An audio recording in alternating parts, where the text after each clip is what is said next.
안녕하세요. 오늘도 우리 권 박사와 함께 이야기를 이어가 보도록 하겠습니다. 오늘 다룰 주제는 성인 ADHD입니다. 말도 많고 탈도 많은 주제인데요. 왜 말도 많고 탈도 많은지를 지금부터 다뤄보도록 하겠습니다. 성인 ADHD라는 것은 소아 청소년 때부터 있었던 ADHD가 어떻게 보면은 제대로 치료가 되지 않은 거죠. 그래서 이제 성인이 되어서도 그런 ADHD 아동들의 어떤 그런 특성들 중에서 어떤 활발하게 뛰어다니고 이제 어떻게 보면은 굉장히 이렇게 움직임이 많은 그런 부분만 좀 빠진 좀 그런 모습들, 주의 집중력이 떨어진다든지, 학습 능력이 떨어진다든지, 기억력도 떨어지고, 뭔가를 해도 자꾸만 깜빡깜빡 잊고, 산만하고, 뭔가를 사람들한테 얘기를 들어도 이렇게 나중에 금방 까먹고, 이런 여러 가지 어떤 사회생활에서 불편한 부분들이 나타날 때, 우리는 성인 ADHD를 의심하고, 거기에 따라서 이제 도움을 주려고 하는데요. 요즘 들어서는 병원에 오시는 그런 20대나 30대, 이런 어떻게 보면 청년분들이죠. 청년분들이 병원에 와서 저한테 이렇게 하소연을 합니다. 요즘 들어서 이렇게 집중도 잘 안 되고 기억력도 잠깐 떨어지는 것 같고 주변 사람들하고 얘기를 했는데도 뭔 얘기를 했는지를 금방 까먹고 마치 그 50대에서 많이 나타나는 그런 부분들처럼 얘기를 해요. 그리고 뭔가 계획도 잘 안 세워지지만 계획을 세워놓고도 실행을 안 하고 자꾸만 미루게 되고 자꾸만 자기가 이렇게 어떻게 보면은 자기 이제 주변 사람들하고 이렇게 비교를 해볼 때 자기 자신의 어떤 그런 기능들, 어떻게 보면 업무 능력이라든지 이런 여러 가지 능력들이 이렇게 떨어지면서 자기가 이렇게 한심한 사람처럼 느껴지게 되는 거죠. 그럴 때 이제 요즘 하도 언론에서 성인 ADHD 얘기를 하니까 자기 자신이 성인 ADHD가 아닌가요? 하고서는 이제 병원에 찾아오게 돼요. 근데 병원에 찾아와서 이제 물어보게 되면 제가 아까 말했지만 그렇다면 소아 청소년 때부터 그런 문제가 있었어야 되거든요.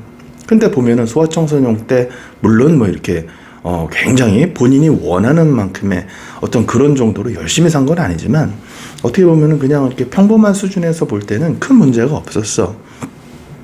초등학교도 잘 다녔고 중학교도 그럭저럭 잘 다녔고 요즘 이제 꼭 ADHD가 있어야지 왕따를 당하는 건 아니니까 왕따를 당했다거나 이러면은 그런 문제들도 있을 수 있겠지만 대부분 그렇게 평범하게 학교들을 나왔습니다. 근데 이제 막상 나와서 어떤 사회와 스스로의 기대에 이게 충족이 되지 못하는 거예요. 자기 자신의 능력이. 그러다 보니까 이제 그런 부분들을 성인 ADHD라는 것으로 이렇게 어떻게 보면 명분을 세우고 어떻게 보면 뒤에 숨으려는 어떤 그런 마음들도 있어요. 물론 그런 기대에 충족하려는 마음들도 있지만. 그래서 이제 와서 이제 그런 부분들을 차라리 이렇게 물어보는 분들한테는 제가 이게 설명을 드립니다. 지금 이제 그런 ADHD처럼 보이는 어떤 그런 증상들은 우리 두뇌 기능이 떨어질 때도 똑같이 나타날 수 있다고. 그리고 영상을 보신 분들은 아시겠지만 제가 우울증을 설명드릴 때 우울증이라는 게 그냥 어떤 기분과 정서의 문제만은 아니라고 말씀을 드렸죠. 기본적으로 내가 감당을 해야 할 어떤 그런 사회생활, 이 사회생활을 감당하기 필요한 최소 두뇌 기능보다도 내 두뇌 기능이 떨어지기 시작할 때 원인이 뭐가 됐든 배터리 충전이 잘 안 되든 아니면 배터리를 쓸 일이 인생에서 많이 생기든 뭐가 됐든 이렇게 두뇌 기능이 떨어질 때가 우울증이라고 그랬습니다. 바로 이렇게 두뇌 기능이 떨어질 때 바로 그런 우울증의 증상들을 보면 실제로 성인 ADHD와 많이 닮아 있어요. 게다가 이런 우리 두뇌에 해마라는 어떤 그런 부분이 있는데 그 해마라는 부분은 감정과 기억을 같이 다룹니다. 그러다 보니까 감정적으로 많이 힘들어지게 되면 이 감정을 다루는데 두뇌 용량을 많이 할당하게 돼서 이 기억을 다루는 쪽으로 아무래도 두뇌 용량이 할당이 좀 덜 되다 보니까 기억력이 떨어지고 깜빡깜빡하고 학습 능력이 떨어지는 것처럼 보일 수 있게 돼요. 사실 그런 의미에서 청소년기에 정서적인 문제가 많이 생긴다라는 거는 바로 그것은 학습 문제로 결국 귀결이 됩니다.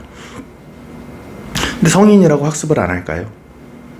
초등학교, 중학교, 고등학교 올라오면서 또 대학교를 다니면서 우리가 학습을 하지만 역시 성인이 되어서 회사 생활을 하면서도 회사 업무를 배우고 또 다른 팀원들과 어떻게 보면 화합하는 방법을 배우고 그런 부분들은 끊임없이 학습이 되는 부분이거든요. 그러니까 정서적인 문제가 있게 되면 학습 능력은 떨어지게 되고, 또 어떻게 보면 자기 자신의 업무를 수행하는 능력도 떨어질 수밖에 없어요. 제가 성인 ADHD가 아닐까요? 라는 어떤 그런 궁금한 속에서 병원에 찾아오신 분들 중에서 지금까지 사실은 성인 ADHD 진단에 부합하는 친구들을 본 적이 없어요. 대부분이 정서적인 어려움을 겪고 있습니다. 그리고 정서적인 어려움이 극복이 되는 것만으로도 다시 옛날에 자기 자신의 좀 느긋하고 여유로웠던 모습으로 돌아가고, 자기 자신의 어떤 기대치와 어떤 사회적인 기대치를 재수정하고 어떻게 보면 협상을 하고, 거기에서 어떻게 보면은 자기의 어떤 협상안을 갖고 나는 인생을 좀 이렇게 살아야 되겠다, 내가 좀 이런 걸 목표로 해야 되겠다, 그런 부분들을 좀 건강한 감정으로, 제가 항상 말씀드리지만 감정을 통해서 세상을 본다 그러지 않았습니까?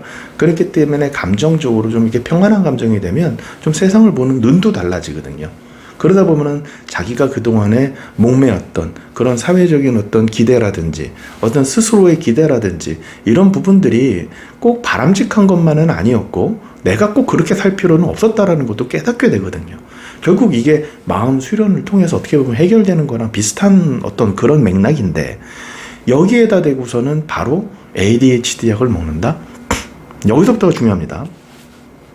ADHD 치료에 쓰이는 약은 각성제 성분이고, 사실은 누가 먹던 마치 두뇌 기능이 좋아지는 듯한, 마치 부스트업 되는 듯한 어떤 그런 효과를 보게 돼요. 실제로 미국 드라마나 이런 걸 보게 되면 그런 아이를 ADHD 아동이 있는 집 엄마들이 얼마나 힘들겠습니까? 그런데 또 자기 아이를 또 제대로 키우고 싶으니까, 이렇게 미국 같은 경우에는 학부모들이 할 일이 많거든요. 또 완벽한 엄마로 보이기 위해서 또 여러 가지 집안 살림도 깔끔하게 해야 되고, 애들들 학교에 나가서 파티라든지 그런 거 과제라든지 이런 것도 준비도 다 해줘야 되고, 그러면서 또 다른 아줌마들하고도 또 학부모들과도 또 관계를 유지해야 되고, 몸이 3개, 4개라도 어떻게 보면 버텨낼 수가 없는 거죠. 애가 특히나 ADHD고 그러면 엄마가 ADHD 약을 먹어. 엄마 정상인데. 그리고서는 막 쫙 정신이 나서 살림도 파락 해버리고, 학부모들하고 막 즐거운 표정도 짓고 이러면서 자기 자신의 업무를 수행해냅니다. 그렇게 난 다음에 할 걸 다 한 다음에는 완전히 소진이 돼요. 왜? 이게 그냥 생기는 게 아니에요. 미래에 쓸 에너지를 미리 땡겨와서 쓰는 겁니다. 어떻게 보면 이런 각성제 성분이라는 게 그래요. 문제는 그러면 그런 거를 한번 경험하게 되면 그것이 없었을 때의 자기 자신의 모습은 정말 형편없게 느껴지게 돼요. 마치 그런 아이언맨이라는 그런 마블에 나오는 영화 아시죠? 거기서 그 아이언맨 수트를 입을 때는 그 사람은 거의 다른 히어로들과 동등하게 싸울 정도로 힘이 좋고 그러지만, 그런 수트를 벗으면, 아이언맨 수트를 벗으면 그냥 평범한 사람이잖아요. 토니 스타크라는 사람이. 마찬가지로 ADHD 약을 성인이 되어서 이렇게 복용을 하게 되면 ADHD 약을 먹을 때의 자기 자신의 모습이 너무나 자기 자신 열심히 잘하고 이러기 때문에, 그런 ADHD 약이 없을 때의 자기 자신의 모습에 대해서는 점점 어떤 의미에서는 혐오하게 됩니다. 그리고 그러한 시간들이 몇 년이 흐르고 시간이 장기적으로 흐르게 되면 본래의 자기 자신의 모습을 싫어하게 돼요.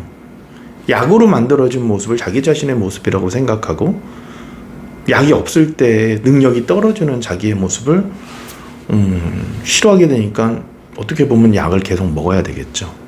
근데 이건 바람직한 현상은 아니죠. 왜냐하면 자기 자신을 싫어하게 되고, 자기 자신을 못나게 평가하게 되고, 자기 자신을 쓸모없게 보게 되는데, 결국은 그런 부정적인 감정에서 인생을 또 보게 되는 건데, 그렇게 된다면 그 사람이 업무를 잘 해낸다 한들, 어떻게 보면 다른 사람한테 비교해서 뒤처지지 않고 뭔가를 해낼 수 있다 한들, 그 사람이 중년이 되고 노년이 됐을 때 과연 자기 인생에 대해서 만족할 수 있겠는가? 그건 아니거든요. 실제로 이런 우려가 현실이 되는 경우를 많이 봅니다. 저희 병원 같은 경우도 하루에 몇 통이나 전화가 와요. 성인 ADHD를 진료하냐고. 그 얘기인즉슨 곧 성인 ADHD 약을 처방해 주느냐는 얘기죠. 그리고 제가 볼 때는요, 그런 전화를 한다는 거는 어떤 면에서는 바람직하고 어떤 면에서는 우려가 돼요. 무슨 얘기냐? 성인 ADHD 약을 모든 병원에서 처방해 주진 않는다는 거죠. 그걸 아니까 동네도 아닌, 지역도 자기 지역이 아닌 곳의 정신과까지 전화를 걸어서 알아보겠죠? 많은 분들이 처방을 안 해주시고 계시던 얘기입니다. 그런데 또 어떤 면에서는 그렇게 전화를 한다는 것 자체가 처방을 해주는 곳이 있다는 얘기예요. 성인 ADHD라는 것을 진단을 하고. 그러다 보니까는 그런 사람들이 전국으로 전화를 돌립니다. 근데 저는 이런 모습이 굉장히 좀 우려스러워요. 그래서 보면은 이런 성인 ADHD 문제를 갖고 정말 그냥 사실은 우울증이나 뭐 이런 여러 가지 힘든 다른 문제들이 있어서 병원에 왔는데, 그러면서 이제 저한테 궁금해서 물어보는 거죠. 혹시 이게 성인 ADHD는 아니겠죠? 뭐 이렇게. 그 사람은 약을 탈 의도는 없어요. 그렇지만 궁금해서 물어보는 겁니다. 그러면 제가 이렇게 설명을 드려요. 좀 정서적인 문제가 훨씬 더 크다. 정서적인 문제가 해결이 되면 본인의 원래의 어떤 그런 능력을 회복할 수 있을 거고, 그런 원래 본인의 능력이 회복된 상태에서 어떤 여러 가지 사회생활들을 해보다 보면 본인이 어떻게 살아야 될지도 아마 내가 볼 때는 알게 될 수 있다 라면서 좀 이런 설명을 좀 드립니다. 근데 간혹가다 이제 전화만 하고서 이제 저희는 성인 ADHD 진료 안 합니다. 그러면 이제 전화 끊고서 안 오시는 분들은 상관이 없는데, 그냥 막무가내로 병원에 오셔서 또 그런 성인 ADHD 약을 다른 데서는 주는데 왜 여긴 안 주냐, 이렇게 얘기하시는, 따지는 분들도 계세요. 그런 분들은 사실은 그냥 쫓아내면 되는 거지만, 저 같은 경우에는 젊은 사람들이고, 그런 젊은 사람들이 어떤 그런 본인과 어떤 사회적인 어떤 그런 기대에 어떻게 보면 압도돼서 나름대로 절박하게 방법을 찾는 거잖아요. 그래서 저는 좀 시간을 들여서 설명을 드려요. 설명을 드리고, 그럼 그 중에서 정말 열에 한 분 정도는 그런 제대로 된 치료를 받아보겠다 라는 분들도 계시고, 왜냐면 자기 자신이 어떤 그런 지금 막 불안 초조하고 막 어떻게 보면은 정서적으로 어렵고 이런 분들도 분명히 있는 거거든요. 잠도 잘 못 자고 이런 부분들이 분명히 있거든요. 그런 부분들을 받아들이시는 분들도 계시지만, 그런 것들은 어떻게 보면은 내가 먼 미래에 괜찮아지는 일이고 지금 당장 내가 괜찮아져야 되는데 그게 무슨 소용이냐 라는 마음으로 또 그냥 병원을 또 나가시고 그러신 분들을 볼 때는 좀 안타까운 마음들이 듭니다. 왜냐면 젊으신 분들이라서. 뭐 나이 드신 분들이 그런다면야 뭐 나이 드신 분들이야 뭐 그냥 그렇게 살아야죠. 그냥 안 된다는 그만인 거. 그런데 젊은 분들이 좀 이렇게 좀 잘못 판단을 내리고 그럴 때는 저도 이제 꼰대라서 그런지 몰라도 이렇게 아무래도 좀 잔소리를 하게 되고 좀 안타까운 마음도 좀 많이 들고, 이 젊은 사람들이 조금 더 이렇게 좀 괜찮게 가야 좀 좋을 텐데 라는, 물론 저도 뭐 아이를 키우고 있으니까 그렇습니다만, 그래서 특히나 20대 30대 젊은이들이 어려움에 처할 때는 제가 참 마음이 참 그렇습니다. 그래서 성인 ADHD라는 것은 이미 어린이집은 몰라도 초등학교 때부터 걸러져요. 학교에서 이미 유명합니다. 반에서 유명합니다. 그리고 부모님이 벌써 몇 번 불려 다니셨을 거예요. 그 정도는 돼야 ADHD가 있었다라고 얘기를 할 수 있는 부분들이 생기는 거고요. 실제로, 왜냐면 대인관계 갈등이라든지 이런 문제들도 많이 생기니까 실제로 청소년기에 제대로 된 어떤 그런 보통의 환경이라면 정신과를 찾아가서 ADHD를 진단을 받았겠죠. 근데 문제는 부모님들이 이런 애들한테 무슨 약이냐, 우리 애 괜찮다, 이렇게 해갖고서는 그 청소년기에 본인이 습득해야 될 어떤 그런 여러 가지 사회적인 기술을 습득하지 못하고 자라났을 때, 그때 그 아이는 어떻게 보면 자기의 동년배들 또는 자기의 어떤 선배 후배들보다는 사회적인 기술을 학습하지 못하고 자라났기 때문에 떨어지게 되는 거예요. 이러한 격차들이 계속 자존심을 상하게 만들고 좌절하게 만들고 그렇게 되는 거거든요. 그렇기 때문에 그런 어떤 20대, 30대 만약에 청년분이 보시고 계시다면 그런 본인의 어떤 그런 감정적인 문제들을 해결하고 조금 좀 세상을 조금은 좀 이렇게 중립적으로, 어떻게 보면 뭐 즐거운 마음도 아니고 그렇다고 해서 나쁜 마음도 아닌 마음으로 보는 게, 그러한 인생 경험이 굉장히 중요하다는 것을 좀 강조해 드리고 싶고요. 또 만약에 이 영상을 보고 계신 분 중에 아이가 ADHD라면 만 18세까지 굉장히 중요한 시기입니다. 그때 많은 걸 학습을 해야 되거든요.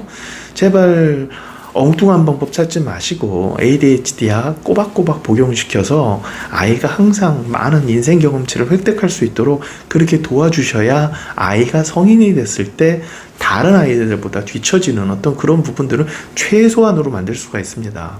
그래서 오늘은 이제 성인 ADHD에 대해서 다뤄보았습니다. 왜냐면 하도 이제 그런 부분으로 이제 문의를 이렇게 하시는 분들도 많고, 또 이제 청년분들한테 대해서 안타까운 마음도 있던 차에 바로 전 영상에서 이제 그런 청소년 우울증에 대해서 좀 제가 이제 촬영을 하면서, 사실 청소년 우울증도 ADHD로 이렇게 잘못 진단 내려지는 가장 흔한 원인 중에 하나거든요.